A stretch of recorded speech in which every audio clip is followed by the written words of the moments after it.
record on this computer. Okay, perfect. I'm live. I'm being recorded. I'm good. Cool. All right. So again, thank you so much for joining me today. And TGIF. Oh my gosh. So happy that it is Friday and it is also the long weekend as well. Hope you have some nice plans for the weekend, especially if you're going outside, getting in a good bike ride, getting in a good hike, getting in a good run. You could probably still swim in the lake if it's going to be nice too. So with that in mind, I'm just going to introduce myself. Hello, my name is Drew Mulvey. Yes, I am a triathlete. I'm a certified dietitian nutritionist. I'm a board certified nutrition specialist. I am a precision nutrition level 1 coach, which is more holistic nutrition for sports nutrition and also just alternative care. I'm also a certified LEAP therapist, which is a specific food sensitivity protocol based off of MRT testing or mediator release testing. It is very beneficial for athletic performance, for migraines, for inflammation, for any sort of joint pain, or even general sense of well-being. And as I said, athletic performance in particular.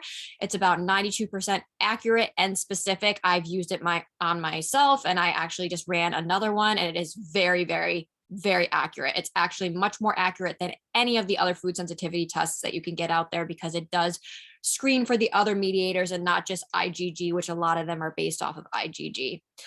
And I am also a certified personal trainer. Woohoo! Yes. So I've been a lifelong athlete and now I'm a certified personal trainer. I train here in Southbury, Connecticut. So if you are in the area and if you are looking to improve your sports performance, please come and see me at 33 Bullet Hill Road at Body Physics.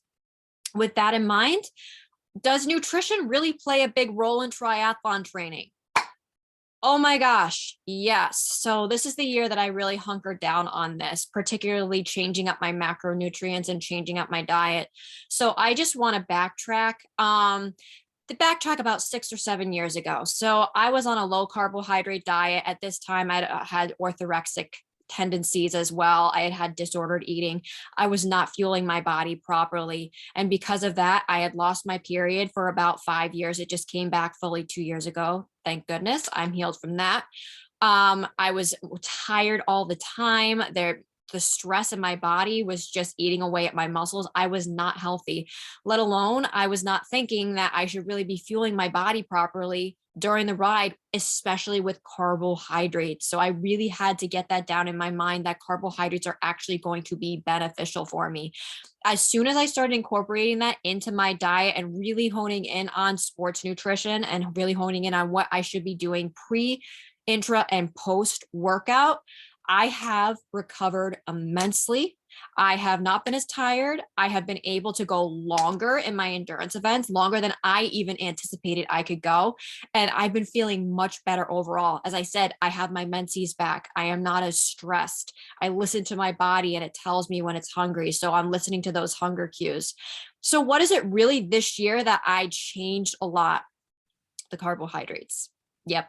I used to be afraid of carbohydrates, but now I'm seeing it is very important that you do fuel your body.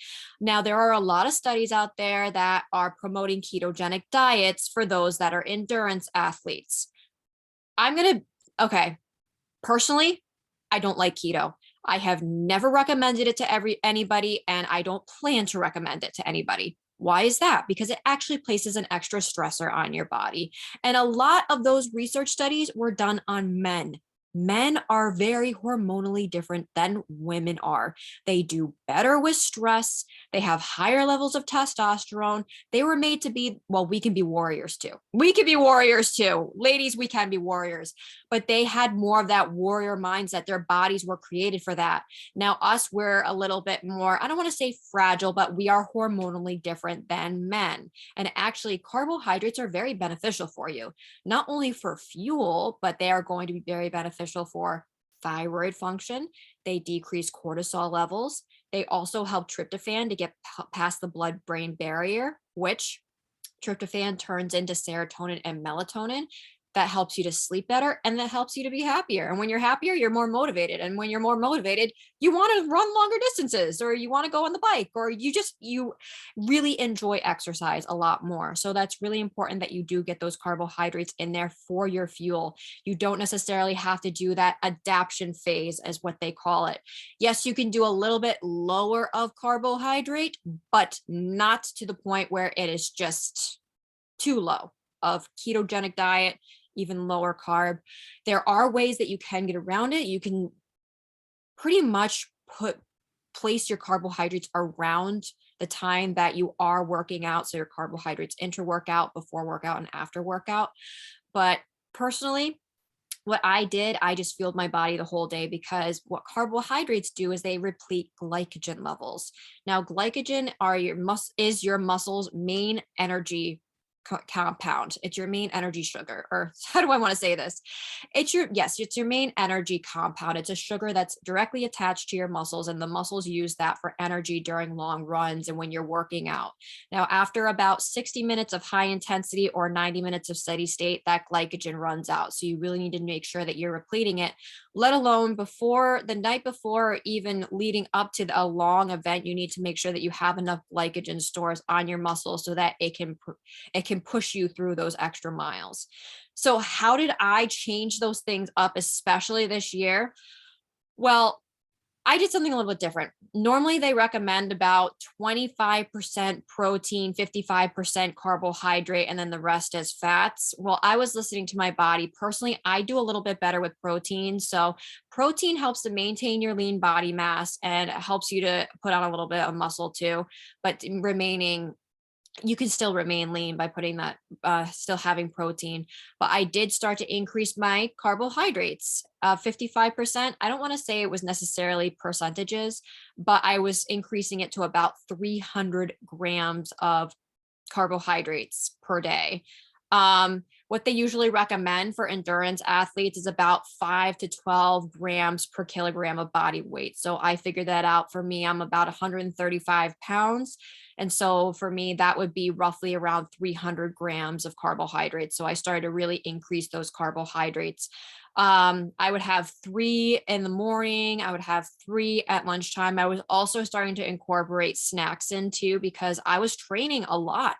I was training 2 times a day, sometimes an hour each, sometimes even longer. And therefore, carbohydrates actually help you to recover between those workouts, along with that protein too. It will prevent that muscle breakdown. And then you have the decrease in cortisol from those carbohydrates.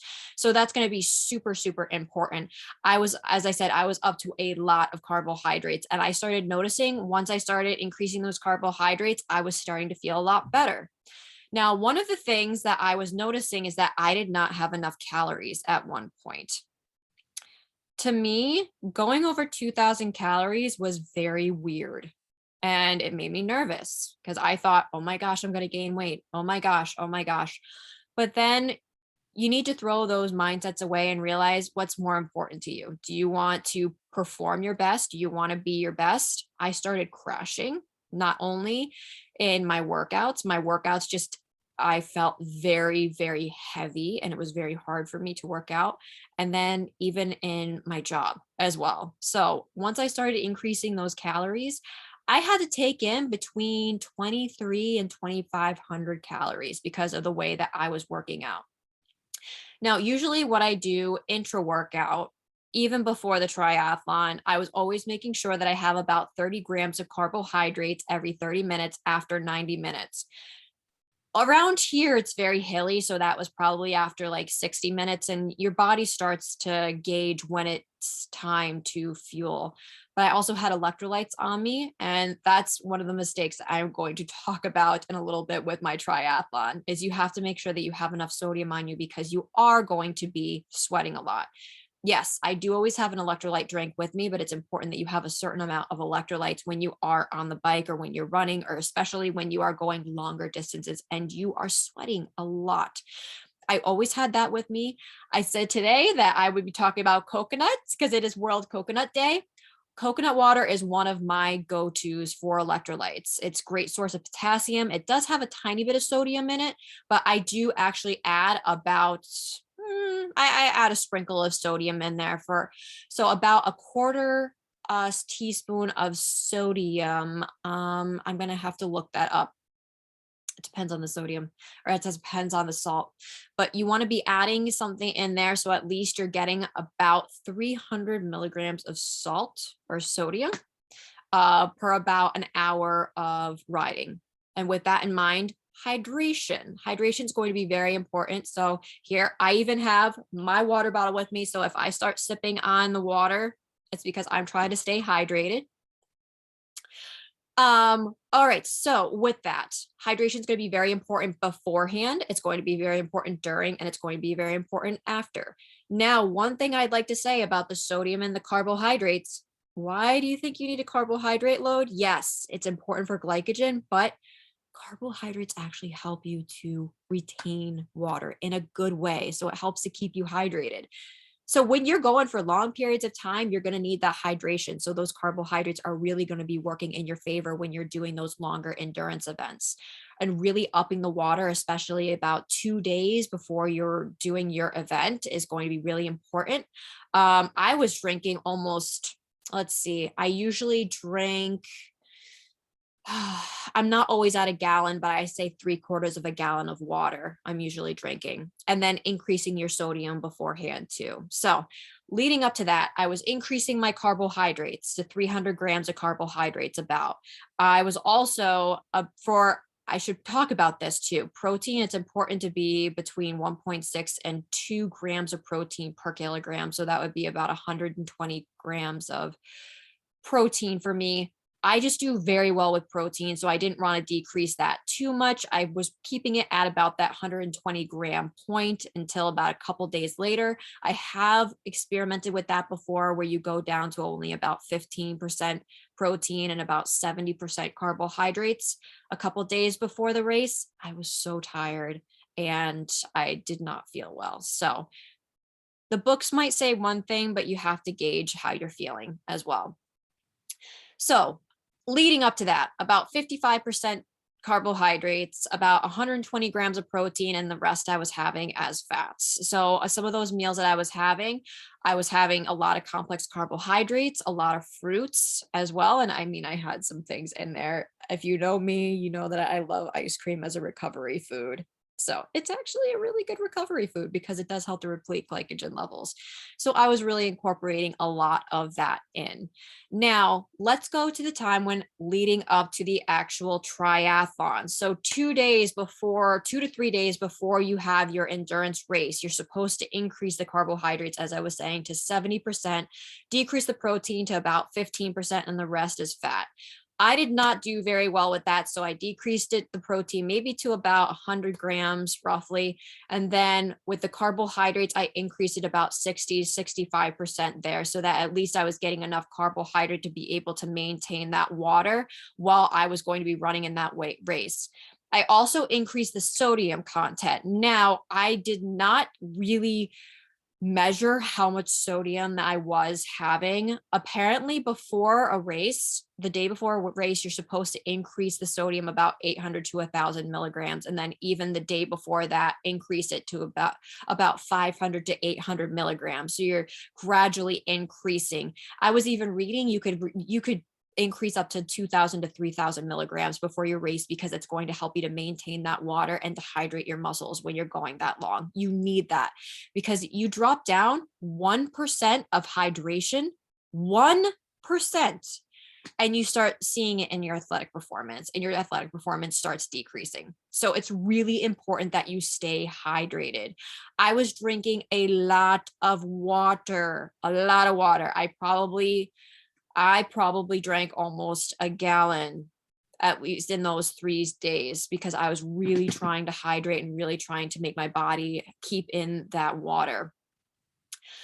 Really high in antioxidants. Antioxidants are going to be really beneficial, especially after recovery, after you've worked out really hard. You've generated a lot of reactive oxygen species, which can create sore joints and achy joints. It can make you really fatigued, lethargic, nauseous. If you're not recovering properly, it can really inhibit your sleep too.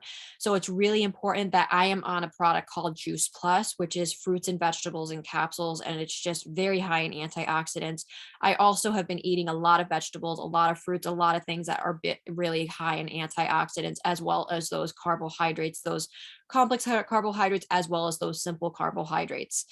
Now, even beforehand, the night beforehand, I did have fish. So fish is high in omega-3 fatty acids, which decreases inflammatory proteins in your body. So that's really important. I was having those vegetables. I had potatoes as part of my starch during that night. I was also having that gluten-free bread just to get in the carbohydrates. I was having a lot of carbohydrates that day. And trust me, it did. It really, really helped. It's amazing how you change things up, and that when you kind of let go of that fear, that it really does help you.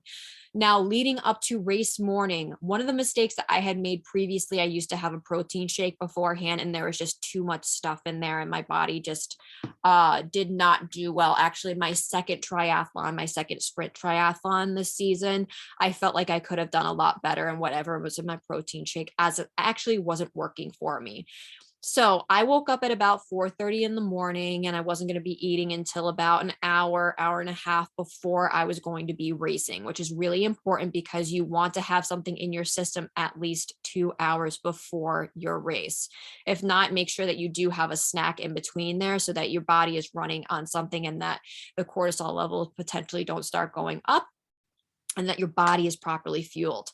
So I had a protein shake in the morning with a little non-dairy milk, and then I had some green tea in there because I got up at 4:30. So I usually have a morning ritual where I either read my Bible, or I get into prayer time, meditation time, things like that. So I'm grounded, I'm rooted, I'm ready for the day, especially a little bit of visualization that day too, because it was going to be my longest triathlon that I've ever done. So there's the spiritual component, that you need to have that spiritual nourishment too. So that could be in the form of prayer, meditation, reflection, visualization, just to have that in the morning to set the tone for the day and really get your mindset in the right place, especially for this race. You have to be mentally prepared to be able to go into a race like that and to know, okay, this could be agonizing, this could be long, but I'm going to get myself ready for it. And really, I was actually really excited. I was super excited. That's why I couldn't sleep as well the night before. I was super excited. So again, I wanted to get that protein shake in too, because those amino acids actually help to decrease cortisol levels and calm down your adrenals as well. The green tea is alkalizing. So anything alkalizing will actually help your body to produce energy much better. During that time, I also was reading that alkaline water, speaking of alkalinity, actually improves athletic performance in athletes. Excuse me. So I started incorporating a lot more alkaline water at least 3 days beforehand. I wish that I had incorporated it a little bit more previously, as the study that I had seen is that these athletes were drinking alkaline water for 3 weeks prior to their competition, and their athletic performance increased. But I did have alkaline water with me on the bike. I had alkaline water with me the day before. I bought a lot of alkaline water, and I was having a lot of that just to decrease any sort of oxidative stress.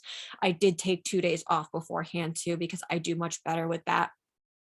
So then leading up, I did about an hour and a half. I had a peanut butter and banana sandwich. It only had about half of a banana on there, and I had an extra banana afterwards. So that was roughly about, let's see, 75 grams of carbohydrates, maybe 80 grams of carbohydrates. And then I had a tiny bit of the protein, a little bit of fat in there too, to sustain my energy throughout the whole entire time. That was one of the mistakes I made. The third triathlon is I did not eat properly. I actually ate a half an hour beforehand, and I felt very heavy on my swim. That also happened on my second triathlon, and I was not hydrating properly, and that's why I was feeling it so much.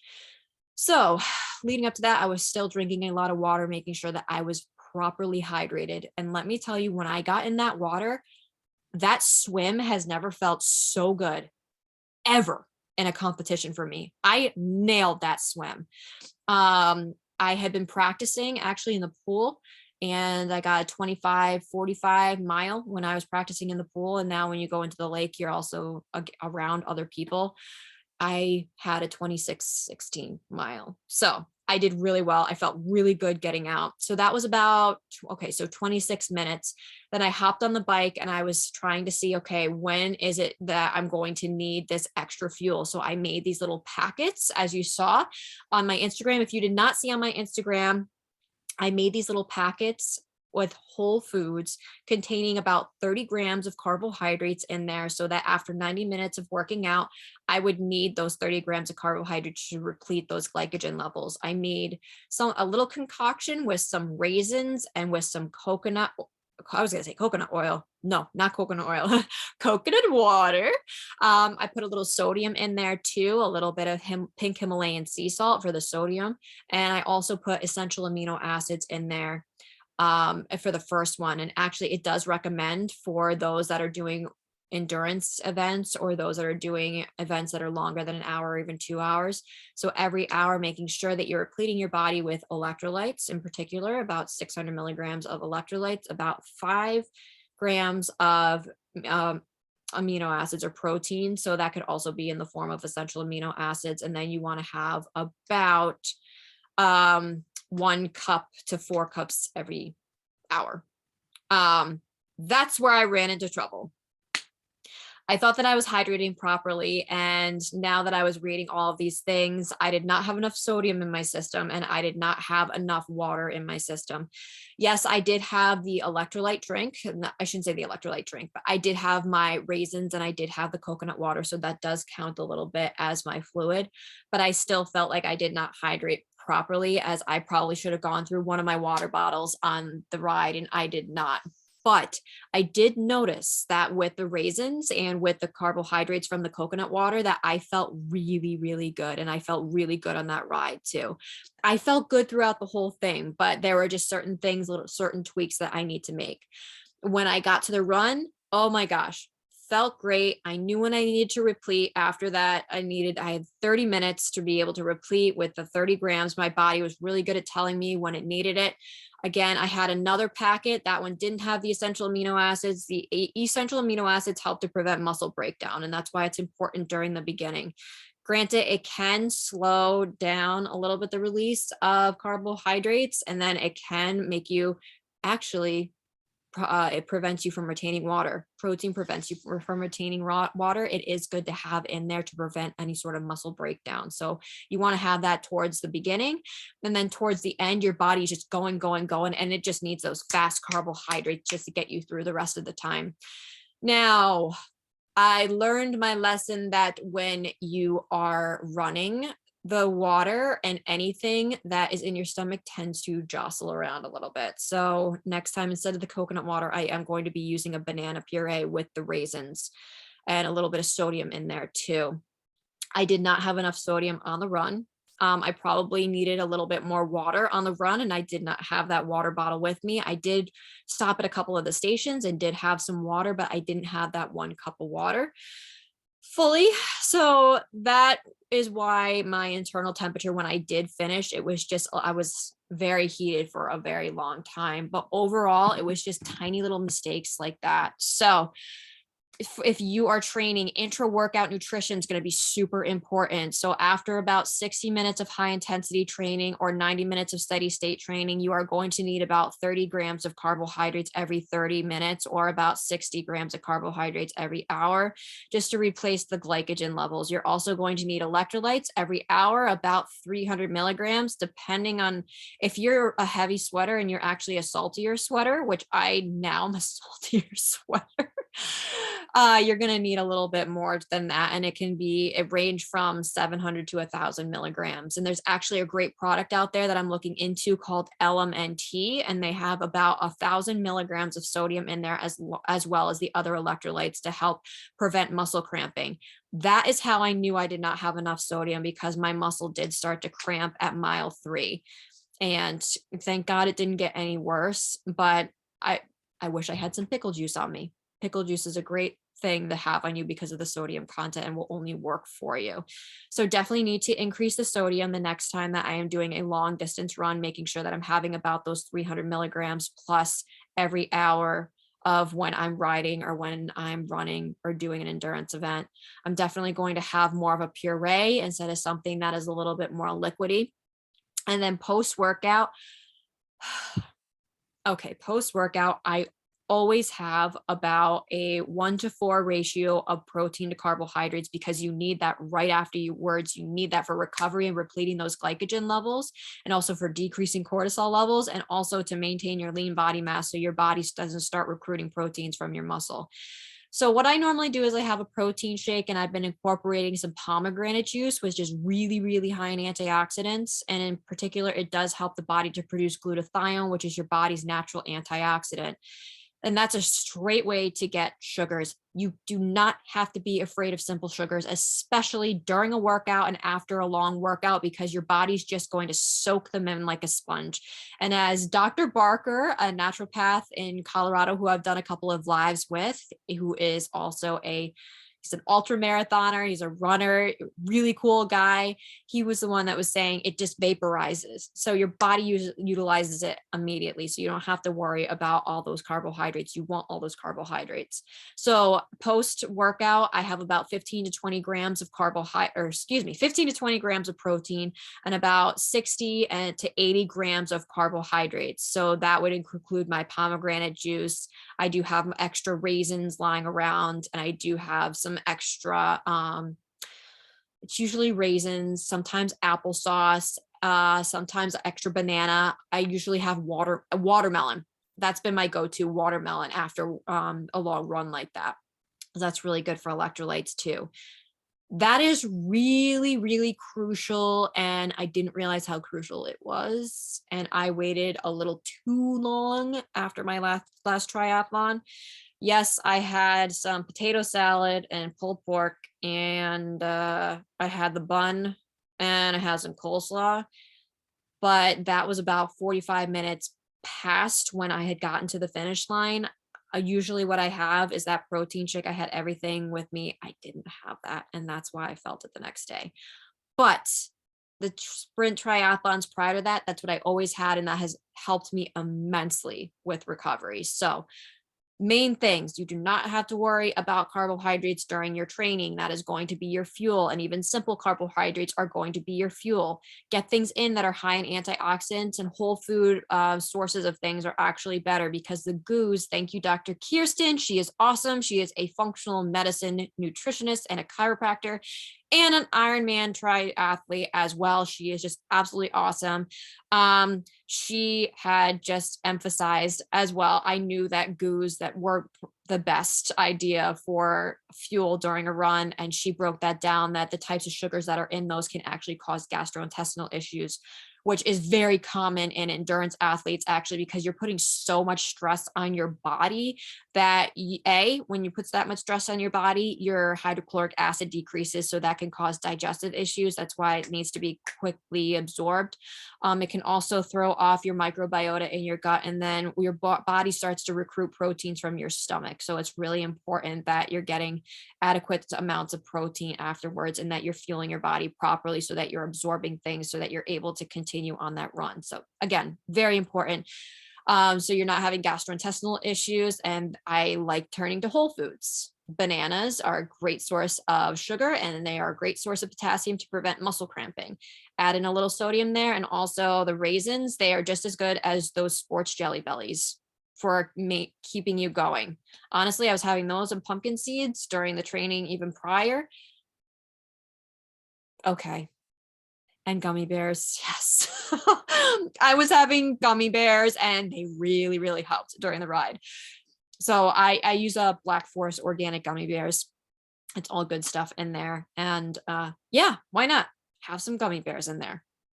To each their own. That's only going to help you, and it's only going to help with recovery and decreasing cortisol levels too. Because what happens is that afterwards, about 48 to 72 hours afterwards, your immune system does tend to go down. So you really want to make sure that your cortisol levels are down, you're resting, you're recovering, you're recuperating, and you're feeding your body. And it's okay. It's really important to have those antioxidants. I had that extra juice plus that day. I was having a little bit of extra protein as well, just to maintain my lean body mass. And I was carving up even afterwards.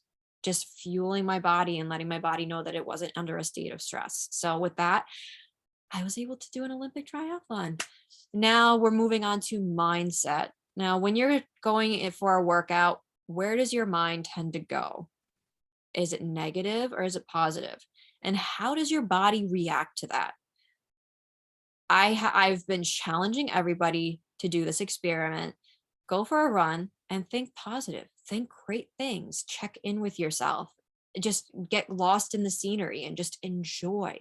Rest in it. See how your body reacts. And then start thinking negative things. Everything that you're angry about, see how you start running. There's a big difference. So the mindset that I had to get in is that this was not going to harm my body, that I was going to have fun with this because I was so excited. It's exciting when you're challenging yourself. So get excited about that. Get really into that excitement and not the so-called stress or anxiety or nervousness, but the excitement of it. And then during the race, your mind has to be on the right place. So focusing, I was really checking in with myself about every 5 minutes saying, okay, can I maintain this? How am I feeling? Am I going a little too fast? Am I going okay? Am I doing okay? All right, Drew, come on. You got this. You got this. You're not going to let this go. I did not walk once on that run. And I had some of the best times I've ever had in that race, in this Olympic triathlon. And I thought positive the whole entire time. I was starting to capture if there was a negative thought that came in, it had to go. Because then I started having, my body started reacting to it. So rest in it.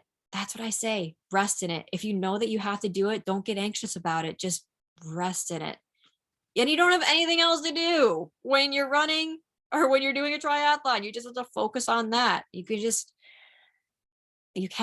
You rest in it and then you start to enjoy it. And then your body actually starts seeing it as, oh my gosh, you're enjoying this. It's not a stressor to your body. So it's going to help with recovery. It's going to help with your athletic performance, and it's going to help with your overall mood too. So that mindset's going to be really critical, especially going into it, not getting caught up in that stress, putting things behind you, resting in it, knowing, okay, yeah, this is going to be long, but that's where that mental training is as well. Just knowing that it's going to be long and knowing that there could be challenges and obstacles that are going to come up.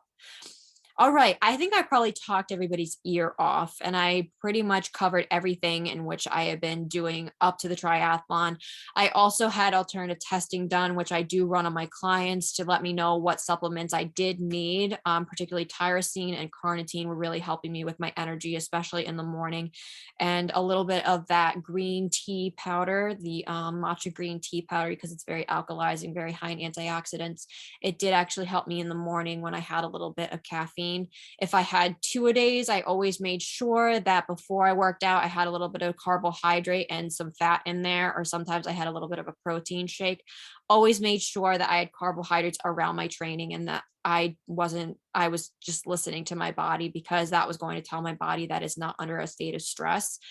If you are an endurance athlete, a triathlete, do not be afraid of carbohydrates. Make sure that you're getting plenty of them that are complex carbohydrates, and you're getting loads of fruits and vegetables that are really, really high in nutrients. And it's okay. It's okay to not be 100% perfect. I wasn't 100% perfect and my body loved it. My body loved ice cream too. So if your body loves ice cream after a long bike ride, go and enjoy it. If you are not having issues with gluten, yes, gluten does tend to be a little bit inflammatory, probably because of the Roundup in it, even if you don't have a sensitivity, but you can have those things from time to time. Have a donut. I used to actually have crumb cake after one of my long bike rides. That was one of my absolute favorite things. And it repleted the glycogen levels. It was emotionally satisfying and it was physically satisfying. Who knew, right? But really getting in tune with your body and getting in tune with what works best for you, making sure that you're sleeping properly, make sure that you're hydrating properly, making sure that you're hydrating with proper electrolytes, especially intra-workout. Make sure that it's about 300 milligrams every hour that you are having if you are a sweaty sweater. A salty sweater, you're probably going to need a little bit more, maybe between 700 and 1,000 milligrams. About a day before your race, you're going to need a bump it up about 800 to 1,000 milligrams from the time the day before when you already bumped it up about 500 to 800 milligrams. So that's going to just help you to maintain that water and keep yourself hydrated. The carbohydrates are also going to help to maintain that hydration as well, because I was talking about when you get dehydrated, even by 1%, you already see a decrease in your athletic performance. So it's going to be important to have those carbohydrates and that water to maintain that hydration in your muscles so that you are able to go those longer distances. With that in mind, some of the other things that I did, I wasn't afraid of carbohydrates. I was eating about 55% of my calories from carbohydrates. So eating about 23 to 2,500 calories per day because I was working out twice a day and I always had nutrition around my workouts. I made sure that within that 2-hour gap, maybe even an hour before I worked out, I had at least a protein and a carbohydrate and a fat, or a protein and a carbohydrate, just to fuel me through that workout, and then have something afterwards. So that pre, intra, and post workout nutrition is going to be vital, not only for athletic performance because it's going to fuel you, but also for recovery as well. All right, I talked everybody's ear off. So I really hope that you enjoyed this. If you have any questions, please feel free to DM me, or even go check out my website, email me, or you could even contact me as well. I believe that my number is on there. So again, thank you so much for joining me today. I really appreciate it. If you have stayed through the whole entire thing, thank you so much. I really hope that you gathered a lot out of this, especially if you are training for an event, if you're training for a half marathon, if you're training for any sort of endurance events, you're kind of confused about how to fuel your body and even listening to your body, or you're just confused overall and you want to make sure that you're fueling your body properly so that you don't start going backwards and you start kind of feeling sick, and you want to have longevity in your athletics. I am your girl. I work with overachieving athletic females between the ages of 15 and 38 to help them with energy and stamina by repairing their relationship with food. That's the most important thing, so that they're using it as fuel and they're not under fueling, to balance their hormones, to improve their gut health, and to prevent or manage any sort of symptoms of autoimmunity such as joint pain, and really try to keep that inflammation down. I do this through alternative testing. I also do this through food sensitivity testing, as well as meal planning, and also making sure that you're getting the proper amount of nutrients as well as macronutrients and calories to fuel your workouts. If that sounds like something that you are interested in, please DM me. There is the link to my icebreaker call for those that are on Instagram, the link to my icebreaker call. That's a little 15-minute consult that you can set up with me. Let's talk. The link is in my bio and Instagram, so check it out. For those that are on Facebook, I will put the icebreaker call link down in the comments below. So if this sounds like you and you really want to take your athletic performance to a new level and really maintain, not only maintain, but to attain that peak performance, especially if you're even thinking about longer endurance events, I am your girl. I would absolutely love to talk to you and walk you through what I did so that we can get you to where you want to be. All right, with that in mind, I'm also a certified dietitian nutritionist. I'm a board certified nutrition specialist. I'm a certified lead therapist, which is a specific food sensitivity protocol based off of mediator release testing. It's about 92% accurate and specific, has been immensely worked immensely for me with athletic performance, and especially any sort of gut issues that I was having. I am also a precision nutrition level 1 coach, which is sports nutrition in the more holistic realm. I am also a certified personal trainer, which I am here in Southbury. If you are in Southbury, you're looking for a personal trainer, please come and check me out at 33 Bullet Hill Road. All right, everybody. Thank you so much again. I really appreciate it. I really hope that you got a lot out of this, and I look forward to seeing you in other lives. Everybody, have a wonderful Friday. Take care.